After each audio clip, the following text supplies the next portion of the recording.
Morning. Just woke up. Still got bedhead. About to take a shower and bed beard too. About to take a shower and get ready for the day. Probably gonna do some writing first. Then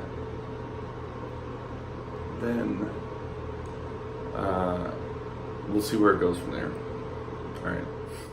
As I'm sitting here preparing to do a little bit of writing, I was listening to a podcast, waiting for my coffee to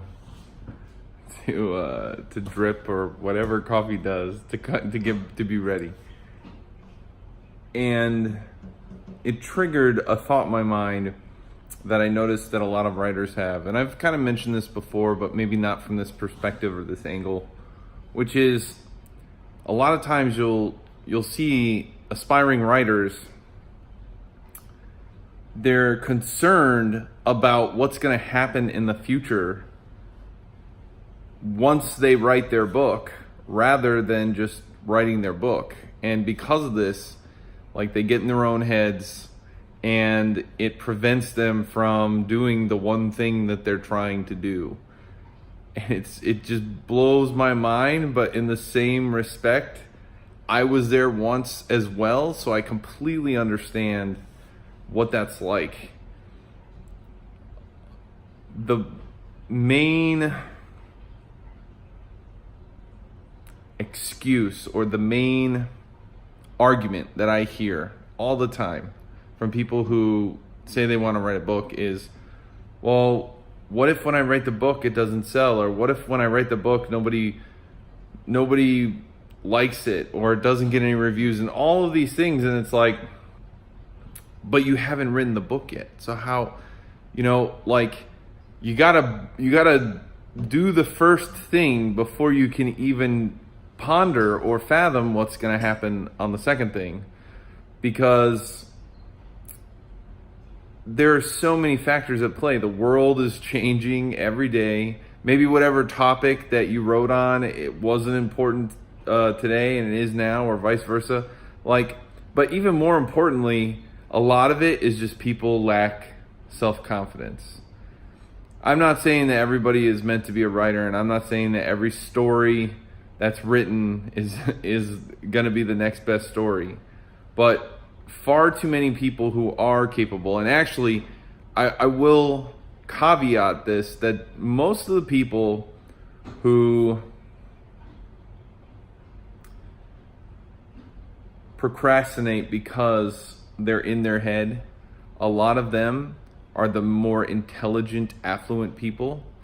And the problem is that part of them is perfectionist, and part of them, because usually affluent, intelligent people have had a lot of success in their life, or even if they came from, say, money, they're not used to failure as much as other people, and they're not used to humility.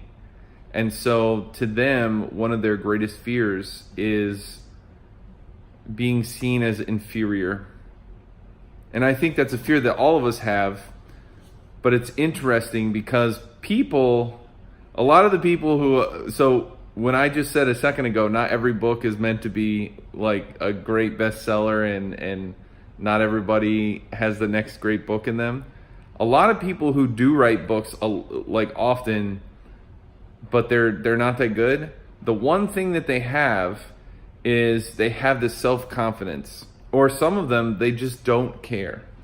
And in some ways, it would behoove the other type of person to latch on to that not caring aspect, because most of those people are people who have failed so many times. It's like a car salesman or a door-to-door salesman, somebody who goes house to house trying to sell something, and they get no after no after no. For some people, that just, like, they can't do it anymore because it's too much rejection, and so they give up. But some people thrive in those environments because they get over the fact that it's a no. They get over the no's, they get over the rejection, they get used to it, they embrace it, they learn from it, and the same thing holds true with your book. And more importantly, most books, I think, to some degree, are better than what their sales look like.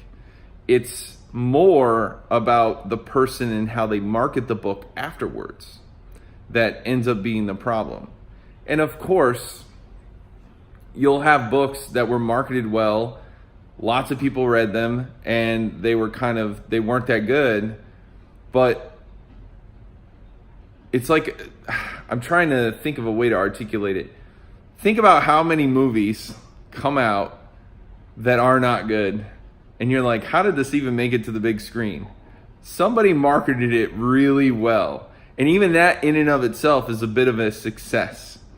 And while I'm not suggesting that anybody try to create inferior products just for the purpose of selling, that is completely unethical.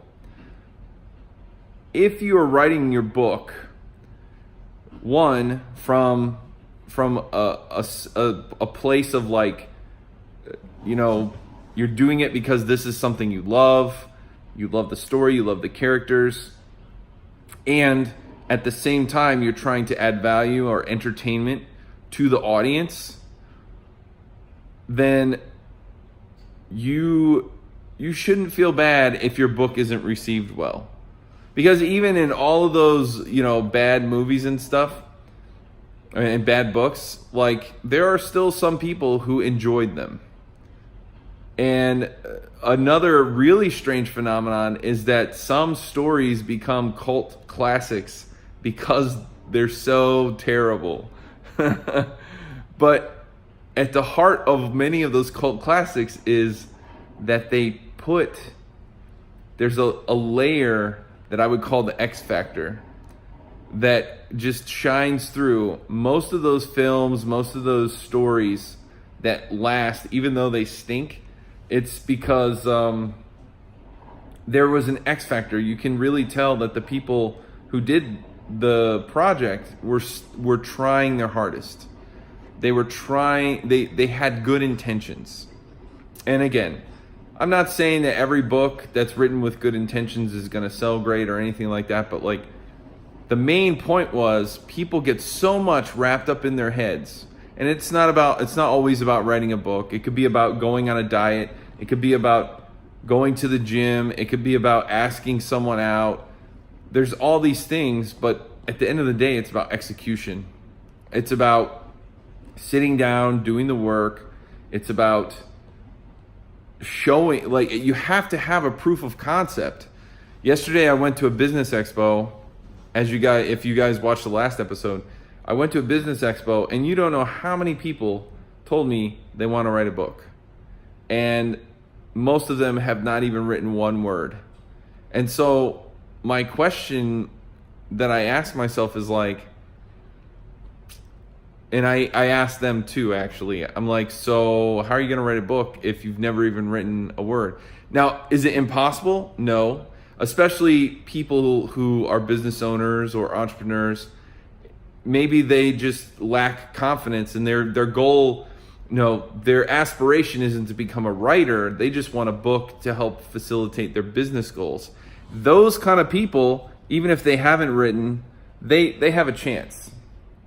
But there's an interesting thing there, which is most people who are in that situation, even if they haven't written before, or they're not a big writer, they have taken action and executed on other business goals, which is proof of concept in and of itself. If they've already started a business and they're working towards those goals, then it's evidence enough that they have the motivation and the determination to take on a book project.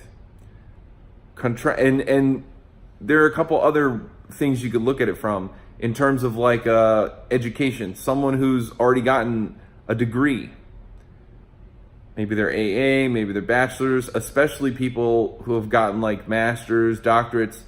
Those are people that have proven that they will follow a project all the way through to fruition. So they're more likely to, but at the same time, like I said, those are the kind of people who are also very wrapped up in their head because they're not used to failure and humility, and they're worried about a future outcome that has not even come to pass. And many times, that future outcome won't come to pass. I've had several writers who we've worked with. Once they publish their book, they get great reviews on their book, and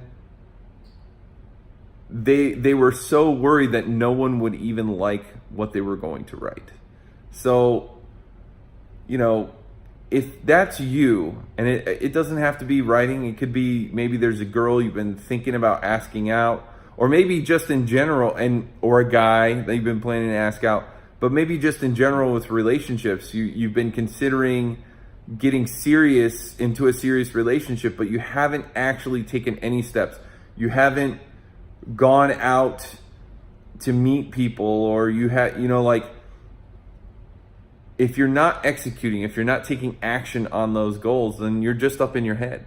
And the more you stay up in your head, the more it can kind of mess with you and prevent you from actually getting to that next step.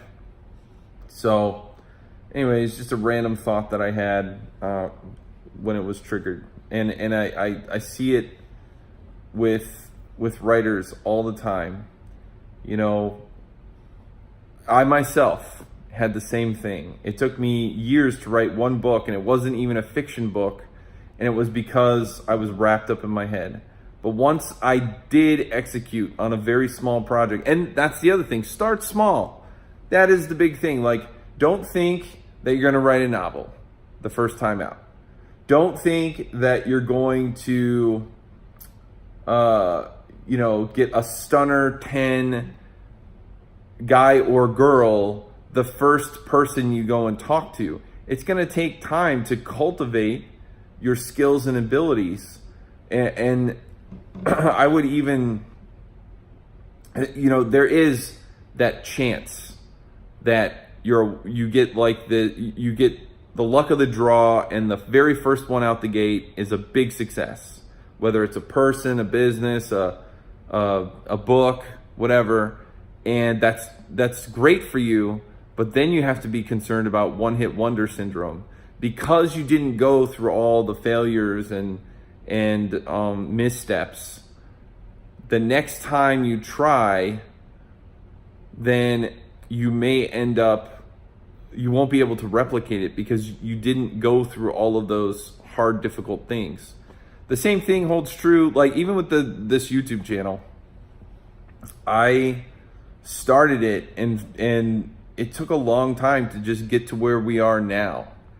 And had I given up along the way just because I didn't feel like it was getting traction, I wouldn't be, where I am now. So it was all about taking small steps and executing.